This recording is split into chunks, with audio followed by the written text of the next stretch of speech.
अब खबर ही आ रही है कि अरब सऊदी अरब को निशाना बनाते बनाते इजराइल में ईरान की मिसाइलें मक्का मदीना को हिट करना चाहती है।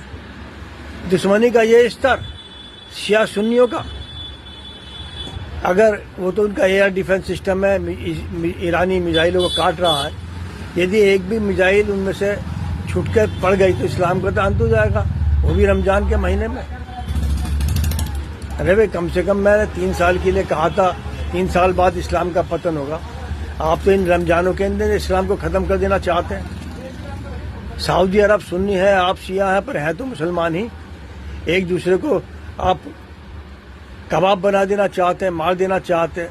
पर मक्का मदीना को तो छोड़ दो, पर ये नहीं छोड़ेंगे। इनकी दुश्मनी ही इस्लाम को लेकर डूबेगी। शिया सुन्नियों की दुश्मनी, शिया अहमदियों की दुश्मनी, सुन्नी अहमदियों की दुश्मनी, ये तो आपसी दुश्मनी के शिकार हैं। एक दूसरे को मारते रहेंगे, कमज़ोर करते रहेंगे। ईरान भी कमज़ोर हो गया, गाजा फिलिस्तीन लेबनान भी कमज़ोर हो गया, सऊदी अरेबिया कमज़ोर हो गया, गल्फ कंट्री का कमज़ोर हो गए। फ़ायदा किसका होगा? इजराइल का, अमेरिका का। तो इसका मतलब तुम तो अपने हाथ से ही ख़त्म कर रहे हो। मैं सोच रहा हूँ कि 3 साल लगेंगे, तो इस साल 26 के अंदर ही तुम इस्लाम को ख़त्म कर दोगे। भाई, कुछ तो मेरी बात की लाज रखो। नमस्कार।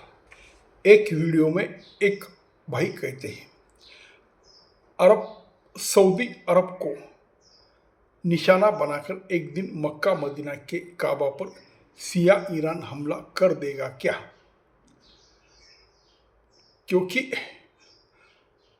बहुत ही दिन से ईरान और इजराइल अमेरिका का युद्ध चालू है, लेकिन ईरान अरब देशों पर भी हमले कर रहा है। वहाँ पे जो कतर है, सऊदी है, शारजा है, दुबई है, ओमान है, ये जो खाड़ी देश है सब अरब और सुन्नी देश है। इस पे ईरान इजराइल से ज़्यादा हमले कर रहा है। वो तो कहता है कि अमेरिकन जो नेवी के या फौज के अड्डे हैं उस पे वो टारगेट कर रहा है, लेकिन इसमें इन देशों का ही बहुत बड़ा नुकसान हो रहा है। और सऊदी में तो बहुत ही जगह इसने टारगेट किया है। उसमें कुछ बाजार थी, कुछ बिल्डिंग थी, और ये सिर्फ अमेरिकन के फौजी अड्डे पर जब टारगेट करता है तो बाजार और बिल्डिंग पे कैसे हमले हो जाते हैं। इनका ये मतलब होता है कि ईरान अरब को नष्ट करना चाहता है, और इसीलिए ये शंका व्यक्त करते हैं कि जब एक दिन सऊदी के जो मक्का ये पवित्र शहर है जिसमें हज किया जाता है, वहीं पे उसने कोई मिसाइल डाल दी तो क्या होगा? तो फिर पूरा मुस्लिम वर्ल्ड ही बेचिराग हो जाएगा, और ये जो दुनिया भर के मुसलमान हैं वो पूजा पाठ कहाँ करेंगे?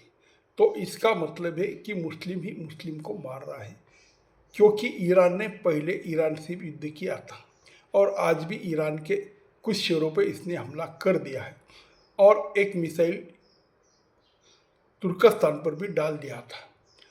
तो फिर इनका मतलब क्या होता है? क्योंकि ये जो मुस्लिम देश है वो हमेशा झगड़े में पड़ते हैं और कहीं ना कहीं युद्ध चालू रहता है। सद्दाम हुसैन ने भी शारजा पे या दुबई पे हमला कर दिया था, और आज ये सब चल रहा है क्योंकि उस देश में आपस में ही शिया सुन्नी के बहुत झगड़े होते हैं, मारकाट होती है। तो फिर जो देश ज़्यादा से ये ईरान की और सऊदी के नज़दीक है, तो वहाँ पे तो हमेशा कुछ न कुछ होता है। कोई मोरक्को बोलो, अल्जीरिया बोलो, लीबिया बोलो, इजिप्ट बोलो, गाज़ा, इराक, ईरान, सीरिया, अरब देश, बांग्लादेश और पाकिस्तान, अफगानिस्तान में भी मजहब के नाम पे झगड़े हमेशा होते हैं। पाकिस्तान ने भी भारत से 4 बार युद्ध किया है, और अफगानिस्तान ने भी अमेरिका से और रशिया से युद्ध खेला है तो उनकी बहुत बर्बादी हुई है। फिर ये धर्म के नाम पर लड़ते हैं और खुद ही गरीब और भिखारी बन रहे हैं।